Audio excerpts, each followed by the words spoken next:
ముందు గ్యాస్ పెరిగింది, తర్వాత బంగారం పెరిగింది. ఈ మధ్య పెట్రోల్, డీజిల్ రేట్లు కూడా పెరిగాయి. లేటెస్ట్గా సిఎన్జి, వెండి కూడా పెరిగాయి. ఇవి ఇక్కడితో ఆగుతాయా? రాబోయే రోజుల్లో మరి ఎంత పెరుగుతాయి? ఇప్పటికే అనేక ఆటుపోట్లతో సతమతమవుతున్న సామాన్యుడి జీవితానికి రేటు పోట్లు తగిలితే తట్టుకోగలడా? యుద్ధ సంక్షోభం పూర్తి స్థాయిలో ముంచెత్తితే చుక్కలు కనిపించడం ఖాయమా? మరోసారి పెట్రోల్, డీజిల్ ధరలు పెరిగితే సామాన్యులు తట్టుకోగలరా? ఆయిల్ బాయిల్ అవుతోంది, ఫ్యూయల్ మండిపోతోంది. పెరుగుతున్న గ్యాస్, పెట్రోల్, డీజిల్, సిఎన్జి ధరలు సామాన్యుల బడ్జెట్ ని తలకిందులు చేసేస్తున్నాయి. ఇటీవలే పెట్రోల్, డీజిల్ ధరలు లీటర్కు 3 రూపాయల చొప్పున పెంచితేనే అంతా గగ్గోలు పెడుతున్నారు. 48 గంటల్లోనే సిఎన్జి రేట్లు 2 సార్లు పెరిగాయి. పెట్రోల్, డీజిల్ తో సమానంగా సిఎన్జి కూడా 3 రూపాయలు పెరిగింది. ఇలాంటి సమయంలో ఇండియాలో మరోసారి పెట్రోల్, డీజిల్ ధరలు భారీగా పెరుగుతాయనే అంచనాలు అందరినీ ఆందోళనకు గురిచేస్తున్నాయి. ఆయిల్ కంపెనీల నష్టాలు తగ్గాలంటే మరో 10 రూపాయల మేర పెంచే అవకాశం ఉందని రిపోర్టులొస్తున్నాయి. దాంతో సామాన్యులకు భారీ షాక్ తప్పదనే ప్రచారం టెన్షన్ పెడుతోంది. పశ్చిమాసియా ఉద్రిక్తతలతో అంతర్జాతీయ మార్కెట్లో క్రూడ్ ఆయిల్ రేట్లు పెరిగిపోతున్నాయి. ఫలితంగా దేశంలోనూ ధరలు పెంచకపోతే ప్రభుత్వ రంగ ఆయిల్ మార్కెటింగ్ కంపెనీల నష్టాలు మరింత పెరుగుతాయని చెప్తున్నారు. ఇప్పటికే కేంద్ర ప్రభుత్వం పెట్రోల్, డీజిల్ ధరలను 3 రూపాయల మేర పెంచింది. అంతకు ముందే ప్రభుత్వం ఇంధనాలపై ఎక్సైజ్ డ్యూటీలు లీటర్కు 10 రూపాయలు కోత పెట్టింది. ఆయిల్ మార్కెటింగ్ కంపెనీల నష్టాలను సగానికైనా తగ్గించుకునేందుకు వచ్చే 2-3 వారాల్లో లీటర్కు మరో 10 రూపాయల చొప్పున పెంచే అవకాశం ఉందని అంచనా వేస్తున్నారు. ఈ పెంపు ఒకేసారి ఉంటుందా, విడతల వారీగా ఉంటుందా అనే దాని మీదే సస్పెన్స్ నెలకొంది.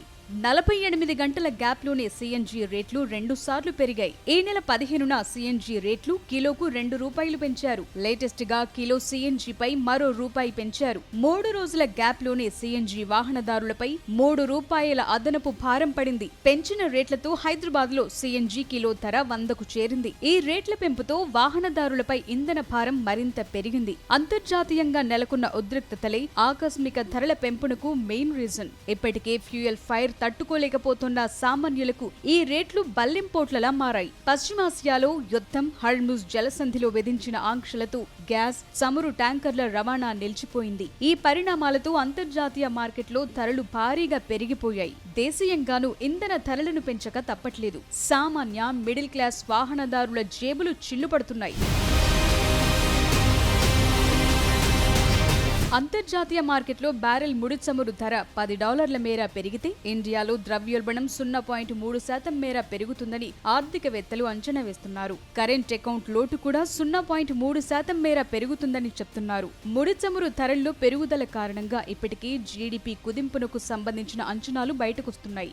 దేశీయంగా ఇంధన ధరలు 3-5% మేర పెరిగితే రీటైల్ ద్రవ్యోల్బణం కూడా పెరుగుతుందని నిపుణులు చెప్తున్నారు.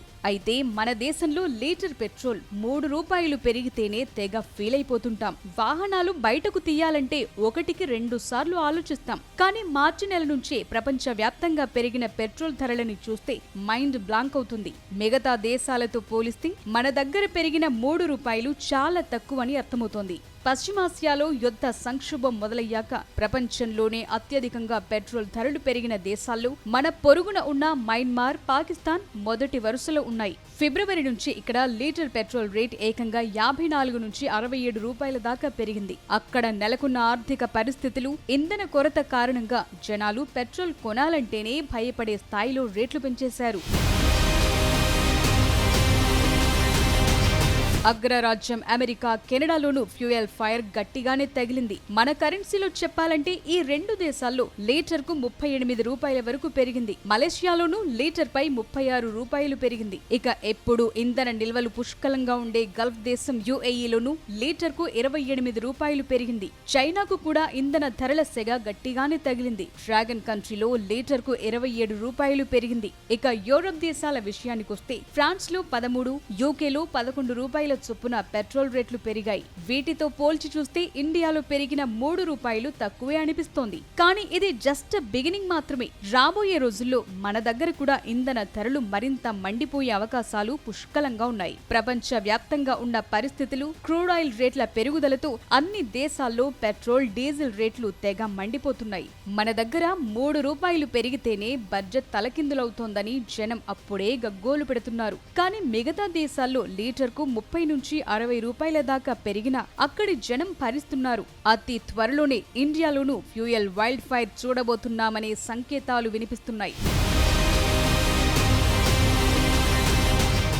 దేశం మొత్తం పొదుపు బాటలో పయనించాలని ప్రధాని మోడీ చెప్పినప్పుడే అందరికీ అర్థమవ్వాల్సింది. కానీ పీఎం అలా ఎందుకన్నారో ఒక్కొక్కరికి ఇప్పుడు అర్థమవుతుంది. కానీ ఇదంతా జస్ట్ ట్రైలరే. అసలు సంక్షోభం ముందుంది. పెట్రోల్, డీజిల్ రేట్లు పెరిగితే అవొక్కటే పెరగవు. ఉప్పు, పప్పుతో మొదలు పెడితే కిచెన్లో మంట మీద చేసే వంట దాకా అన్నీ పెరిగిపోతాయి. యుద్ధం జరిగినన్నాళ్ళు బాగానే ఉన్న ఇండియా అసలైన సంక్షోభాన్ని ఎదుర్కొనేందుకు సిద్ధంగానే ఉందా?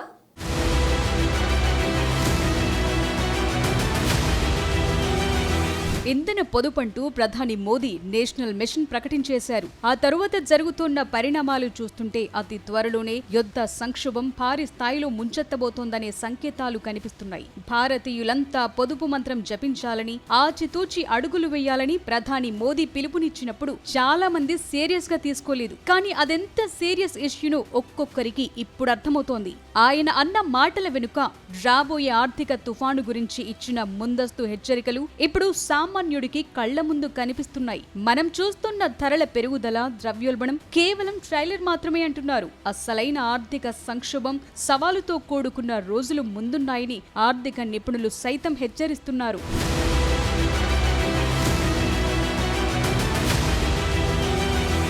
చాలా మంది పెట్రోల్, డీజిల్ ధరలు పెరిగితే కేవలం వాహనాలు వాడేవారికే నష్టమనుకుంటారు. కానీ అది పచ్చి అబద్ధమని త్వరలోనే తెలుస్తుంది. ఇంధన ధరల పెరుగుదల అనేది ఓ చైన్ రియాక్షన్ లాంటిది. దేశంలో నిత్యావసర వస్తువుల సరఫరా అంతా రోడ్డు రవాణాపైనే ఆధారపడి ఉంటుంది. పెట్రోల్, డీజిల్ ధర పెరిగితే రవాణా ఛార్జీలు పెరుగుతాయి.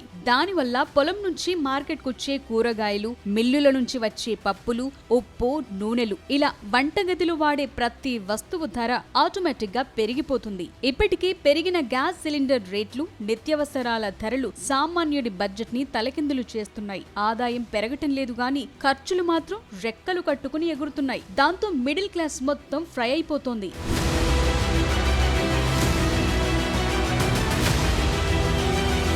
రష్యా ఉక్రెయిన్ యుద్ధ సంక్షోభం, మిడిల్ ఈస్ట్ లో అమెరికా ఇరాన్ యుద్ధ సంక్షోభంతో నెలకొన్న ఉద్రిక్తతలు, ఇతర అంతర్జాతీయ పరిణామాలు జరిగినన్ని రోజులు భారత్ తన వ్యూహాత్మక దౌత్యంతో క్రూడ్ ఆయిల్ సరఫరాని మేనేజ్ చేస్తూ కొంతవరకు తట్టుకోగలిగింది. తక్కువ ధరకు రష్యా నుంచి చమురు దిగుమతి చేసుకోవటం లాంటి చర్యలు తాత్కాలిక రిలీఫ్ ఇచ్చాయి. కానీ యుద్ధాల ప్రభావం కేవలం చమురు సరఫరాపైనే కాదు, అంతర్జాతీయ సప్లై చైన్, ఎరువుల లభ్యత, డాలర్తో రూపాయి మారకపు విలువ లాంటి అనేక అంశాలపై పడింది. యుద్ధం సృష్టించిన దీర్ఘకాలిక ఆర్థిక నష్టాలు ఇప్పుడు నెమ్మదిగా దేశ ఆర్థిక వ్యవస్థపై పంజా విసురుతున్నాయి. దాంతో అసలైన సంక్షోభం ముందుందనే హెచ్చరికలు వినిపిస్తున్నాయి. అయితే ఈ సవాల్ని ఎదుర్కొనేందుకు ఇండియా ఎంతవరకు సన్నద్ధంగా ఉందనేది ఇప్పుడు బిగ్గెస్ట్ డౌట్. ఈ విషయంలో ప్రభుత్వం కొంతవరకు సన్నద్ధంగానే ఉన్నట్లు కనిపిస్తోంది. కొన్నేళ్లుగా డిజిటల్ ఆర్థిక వ్యవస్థ పటిష్టం కావటం, జీఎస్టీ వసూళ్లు పెరగటం, బలమైన బ్యాంకింగ్ రంగం వల్ల భారత్ కొంతవరకు స్థిరంగా ఉంది.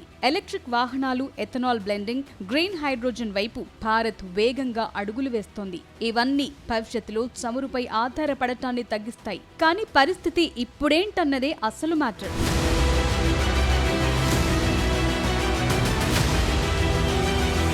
మరోవైపు మధ్యతరగతి పేద ప్రజల చేతుల్లో డబ్బు నిల్వలు తగ్గిపోతున్నాయి. ఓవైపు ఉద్యోగ అవకాశాల కొరత, మరోవైపు ఆకాశాన్నంటుతోన్న ధరల లాంటి పరిస్థితులు సామాన్యుడి నడ్డి విరుస్తున్నాయి. ఈ పరిస్థితుల్లో పెరుగుతున్న ఇంధన ధరలు సాధారణ మధ్యతరగతి ప్రజల జేబుకు చిల్లు పెడుతున్నాయి. రాబోయే రోజుల్లో పరిస్థితులు మరింత క్లిష్టంగా మారతాయనే సంకేతాలు కనిపిస్తున్నాయి. అందువల్ల ప్రధాని మోదీ చెప్పినట్లు రాబోయే రోజుల్లో సంక్షోభాన్ని తట్టుకోవాలంటే దేశవ్యాప్తంగా ప్రతి పౌరుడు, ప్రతి కుటుంబం ఆర్థిక క్రమశిక్షణ పాటించక తప్పదు. అనవసరపు ఖర్చులకు అడ్డుకట్ట వేయటం, లగ్జరీల కంటే అత్యవసరాలకే ప్రాధాన్యత ఇస్తేనే రాబోయే ఆర్థిక తుఫానుని తట్టుకోగలమంటున్నారు. ప్రభుత్వం కూడా ధరల నియంత్రణ, ఉపాధి కల్పనపై యుద్ధ ప్రాతిపదికన చర్యలు చేపట్టకపోతే ప్రజలకు మరింత ఊహించని నష్టాన్ని మిగిల్చే ప్రమాదముందంటున్నారు. ఈ పరిస్థితుల్లో మరోసారి పెట్రోల్, డీజిల్ ధరలు గనుక భారీగా పెరిగితే సగటు సాధారణ భారతీయుడికి తగిలే రేటు పోటు మామూలుగా ఉండదు.